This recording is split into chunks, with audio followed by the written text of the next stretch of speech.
በስመ አብ ወወልድ ወመንፈስ ቅዱስ አሐድ አምላክ አሜን።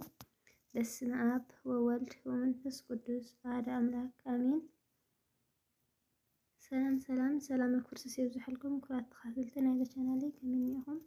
ኣንድሕና እየ እግዚአብሔር ኣምላኽ ይመስገን። ከምቲ ኣነ ሰላም ኣለኽዎ ብለለኹምዎ ሰላም ክትኮኑ ናይ ኩሉ ግዜ ተስፋይ ትምኒተ እዩ። ለማዓንቲ ድማ ሳልሳይ ክፋል መንፈሳዊ ሕቶን መልስን ሒዘ ቀሪበ ኣለኹ ናብኡ ከብለኩም እየ።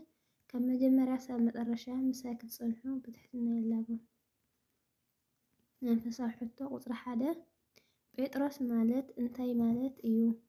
ጴጥሮስ ማለት ከውሒ መሰረት ማለት እዩ። ሐዋርያ ጴጥሮስ ሃገረ ስብከቱ ኣበይ ነይሩ? ነገዱ ኸ ካብ መን እዩ? ሃገረ ስብከቱ ሮሚ፣ ነገዱ ከዓ ነገደ ሮቤል እዩ። ሐዋርያ ጴጥሮስ ዕለተ ዕረፍቱ መዓዝ ይውዕል? መዓዝ ዓመተ ምህረት ከ ዓሪፉ? ሓሙሽተ ሓምለ ይውዕል። ብ61 ዓመተ ምህረት ድማ ዓሪፉ። እንድርያስ ማለት እንታይ ማለት እዩ? እንድርያስ ማለት ተባዕ መስቀል በኽሪ ሐዋርያት ወይ ድማ ተሸካሚ መስቀል ማለት እዩ። ንሐዋርያ እንድርያስ ሃገረ ስብከቱ ኣበይ ነይሩ? ነገዱ ኸ ካብ መን እዩ? ሃገረ ስብከቱ ሊድያ፣ ነገዱ ከዓ ነገደ ሮቤል እዩ። ሐዋርያ እንድርያስ በዓል ዕረፍቱ መዓዝ ይውዕል? መዓዝ ዓመተ ምህረት ከ ዓሪፉ? ሐዋርያ እንድርያስ በዓል ዕረፍቱ 4 ታሕሳስ ክኾን ተሎ ብ60 ዓመተ ምህረት ከዓ ዓሪፉ። ረዳኢ ናይ ሐዋርያ እንድርያስ መን ይበሃል? ፊሊሞና። ያዕቆብ ማለት እንታይ ማለት እዩ?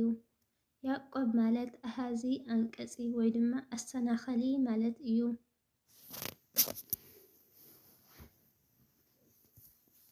ሐዋርያ ያዕቆብ ወልደ ዘብዴዎስ ሃገረ ስብከቱ ኣበይ ነይሩ? በዓል ዕረፍቱ ኸ መዓዝ ይውዕል? ነገዱ ኸ ካብ መን እዩ? ሃገረ ስብከቱ ኤስያ ክኾን ተሎ ነገዱ ከዓ ካብ ነገደ ይሁዳ። በዓል ዕረፍቱ ከዓ 17 ሚያዝያ 44 ዓመተ ምህረት ከዓ ዓሪፉ። ዮሃንስ ማለት እንታይ ማለት እዩ? ዮሃንስ ማለት ፍጹም ሓጎስ ርህራሄ ማለት እዩ። ሐዋርያ ዮሃንስ ነገዱ ካብ መን እዩ? ሃገረ ስብከቱ ኸ ኣበይ ነይሩ? ሃገረ ስብከቱ ኤስያ እዩ። ነገዱ ከዓ ካብ ነገደ ይሁዳ እዩ። ሐዋርያ ዮሃንስ ብጎይታ ክጽዋዕ ከሎ ወዲ ክንደይ ዓመት ነይሩ? ምስ ጎይታ ኸ ክንደይ ዓመት ገይሩ? ብጎይታ ክጽዋዕ ከሎ ወዲ 26 ዓመት ነይሩ።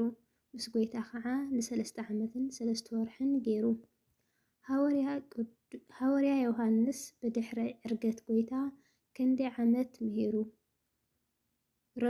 ዝራድኦ ዝነበረ ኸ መን ይበሃል? 70 ዓመት ምሂሩ። ረዳኢኡ ዝነበረ ከዓ ኣብሮኮሮስ ይበሃል።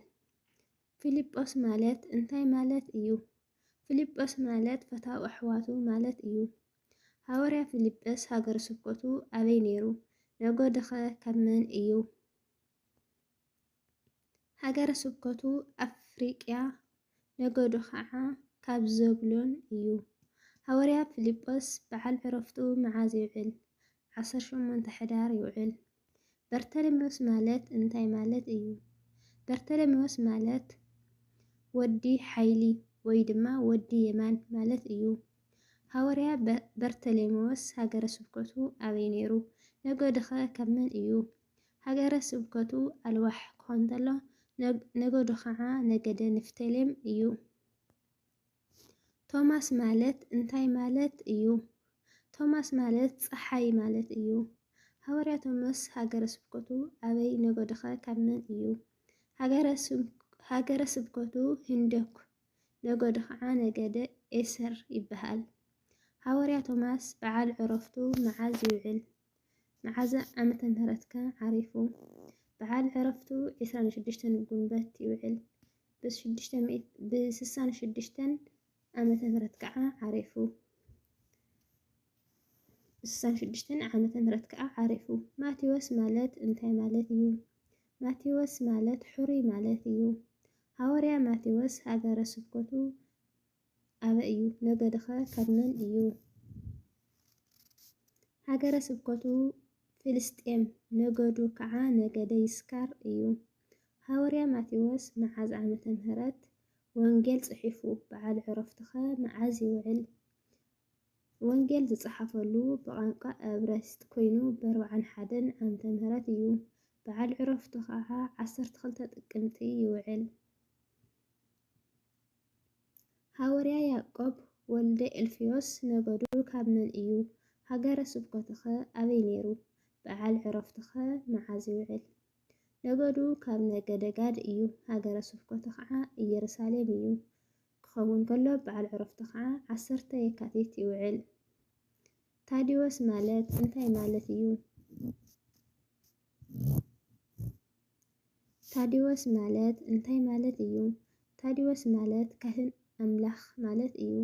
ሃዋርያ ታዲዎስ ሃገሩ ካብ መን እዩ? ሃገረ ስብከቱ ኸ ኣበይ ነይሩ? በዓል ዕረፍቱ ኸ መዓዝ ይውዕል? ሃዋርያ ታዲዎስ ነገዱ ነገደ ዮሴፍ እዩ። ሃገሩ ስብከቱ ከዓ ሶርያ እዩ። በዓል ዕረፍቱ ከዓ 2 ሐምለ ይውዕል። ናትናኤል ማለት እንታይ ማለት እዩ? ናትናኤል ማለት ቁኑዕ ተንኮል ዘይብሉ ማለት እዩ።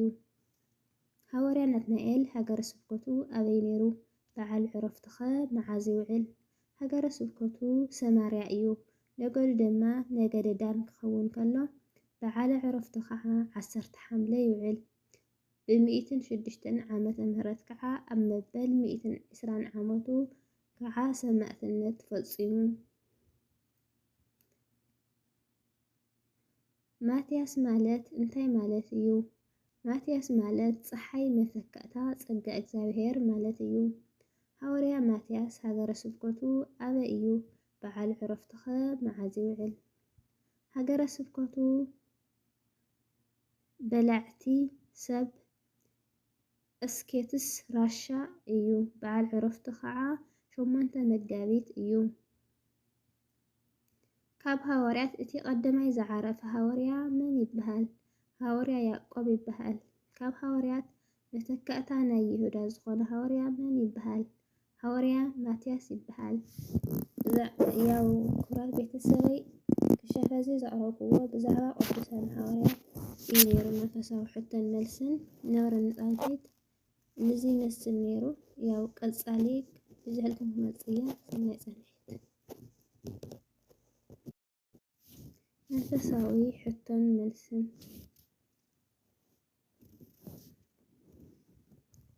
ቀጻሊ መንፈሳዊ ሕቶን መልስን ብስመ ስላሴ ፈሪሓ እግዚአብሔር እንተዘይብልኻ ንስሓ ምእታው የለን ዝብል ቅዱስ ኣቦ መን ይበሃል? ቅዱስ ማርቆስ ይስሐቅ። ካባኻትምሲ ተጨኒቑ ኣብ ልዕሊ ቁመቱ ሓንቲ እመት ክውስኽ ዝኽእል መን ኣሎ ዝብል ሃይለ ቃል ኣበይ ንረኽቦ? ወንጌለ ማቴዎስ 6:27 ንረኽቦ። ጽባሕ ርእሳ ትጨንቕ እያ እሞ ንጽባሕ ኢልኩም ኣይትጨነቑ ንመዓልቲ ክፍኣታ የኣኽላ ዝብል ሃይለ ቃል ኣበይ ንረኽቦ? ወንጌለ ማቴዎስ 6:34 ንረኽቦ። ቅዱስ ሚካኤል ሓለቓ ቅዱሳን መላእኽቲ ከም ዝኾነ ዝጸሓፈ ቅዱስ መን ይበሃል? ሃዋርያ ቅዱስ ዮሃንስ ይበሃል። ራእየ ዮሃንስ 12:7 ንመልከት። መጀመርያ ግዜ እግዚአብሔር ይፍታሕኻ ዝብል ቅዱስ መን ይበሃል? ኣቦና ቅዱስ ዲሜጥሮስ ይበሃል። ኣቦና ቅዱስ አርሳልዮስ ብክንደይ ዓመተ ምህረት ተወሊዱ? ብ360 ዓመተ ምህረት ተወሊዱ። ንጸሎት ኣብ እትቆመሉ ግዜ ኣብ ቅድሚ ሓዊ ከም ዝቆምካ ብጥንቃቐ ቁም ዝብል ኣቦ መን ይበሃል? ኣቦና ማርይሳቅ ይበሃል። ንመጀመርያ ግዜ ካህን ኮይኑ ዝተመረፀ ንኣገልግሎት ዝተጸውዐ ቅዱስ ኣቦ መን ይበሃል? ኣቦና ቅዱስ መልከ-ጻዲቅ። ኣብ ኦሪት ዘፍጥረት 14:16 ክሳብ 18 ንረኽቦ። ንመጀመርያ ግዜ ኣብ ምድሪ ኣጋዚት ሊቀ ጳጳስ ኮይኑ ዝተሸመ ኣቦ መን ይበሃል? ኣቦና ሰላሜ ክስተ ብርሃን ይበሃል። ኣነ ህያው እየ ይብል እግዚአብሔር ኩሉ ብርኩ ክሰግደለይ እዩ ኩሉ ልሳን እውን ንኣምላኽ ከመስግኑ እዩ ዝብል ሃይለ ቃል ኣበይ ንረኽቦ? ሮሜ 15:30 ንረኽቦ። ካብ ሓጢያት ምውዳቕ እግረይ ናብ ሓዊ ምእታው ይሕሸኒ ዝበለ ቅዱስ ኣቦ መን ይበሃሉ? ኣቦና ቅዱስ መርታንዮስ ይበሃሉ። ኣቦኻን ኣደኻን ኣኽብር ብፀይካ እውን ከም ነፍስኻ ፍቶ ዝብል ሃይለ ቃል ኣበይ ንረኽቦ? ወንጌለ ማቴዎስ 19:19 ንረኽቦ። ስላሴ ኢሉ ዝፀውዖ ኣቦ መን ይበሃል? ኣቦና ቅዱስ ኣግናጢዎስ ይበሃል። ኣብ ጥቓ መስኮት ደማ ጸለየት ከምዚ እውን በለት ኦ ፈጣሪየ ንስኻ ብሩኽ ኢኻ ቅድስናኻ ክቡር እዩ ስምካ ንዝኣለም ይመስገን ስራሕኻ ኩሉ ንዝኣለም ክቡር እዩ ኢላ ጸለየት ኣደና መን ትበሃል? ኣደና ቅድስት ሳራ ትበሃል። ብሓዲስ ኪዳን ብቅዱስ ጳውሎስ ዝተጻሕፈ ንቤተ ክርስቲያን ንምእምናን ብምንባብ ትሕግዝ ዝነበረት ጓል ኣንስተይቲ መን ትበሃል? ኣደና ቅድስት ፌቤን ትበሃል።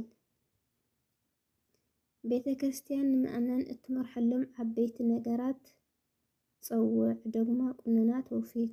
ኣደና ቅድስት ድንግል ማርያም ኣብ ቤተ ክርስቲያን ዝምግባ ዝነበረ መልኣኽ መን ይበሃል? ቅዱስ ፉኑኤል። ኔስጥሮስ ብመን ተወጊዙ? ኣበይ መዓዝ ዓመተ ምህረት ጥቀስ? ብቅዱስ ቄርሎስ ኣብ ጉባኤ ኤፌሶን ብ431 ቅዱሳን ኣቦታት።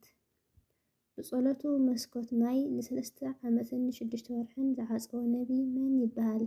ነቢ ኤልያስ ይበሃል። ሕፍረት ኣቦኡ ሪኡ ንደገ ወፂኡ ንኣሕዋቱ ዝነገረ መን ይበሃል? ካም ይበሃል። ዘፍጥረት 9:22 ንረኽቦ።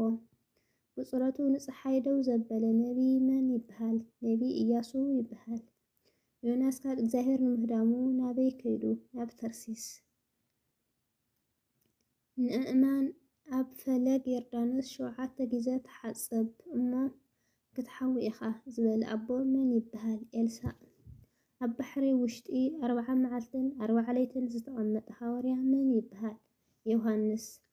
ብመዓልቲ ንእስነትካን ፈጣሪኻ ዘክሮ ዝብል ጥቕሲ ኣበይ ንረኽቦ? መጽሓፍ መክብብ 12:1 ንረኽቦ። ወይ ድማ ሊቀ ነቢያት ሙሴ ኣብ ክንደይ ዕድሚኡ ሞይቱ? ኣብ 120 ዓመቱ ሞይቱ። ነደና ቅድስት ድንግል ማርያም ኣርጋኖ ዝፀሓፈ ቅዱስ ኣቦ መን ይበሃል? ኣቦና ገርግስ ዘጋስጫ ይበሃል። እታ ሓጢአት እትገብር ነፍሲ ክትመውት እያ ዝብል ነቢ መን ይበሃል? ነቢ ህዝቅያስ ይበሃል።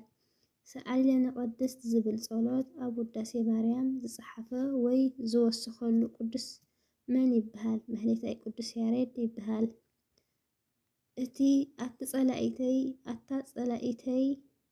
እንተወደቅኹ ትንስእ እየ ኣብ ጸልማት እንተ ተቐመጥኩ እውን እግዚኣብሔር ብርሃነ እዩ እሞ በኣይ ኣይትተሓጐስ ዝብል ነቢ መን ይበሃል? ነቢ ሚክያስ ይበሃል። ነበረኒ ጻንሒት እዙይ ነይሩ። ኩራት ቤተሰብ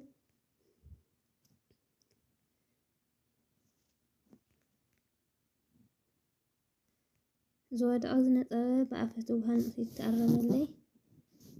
ባይ ባይ።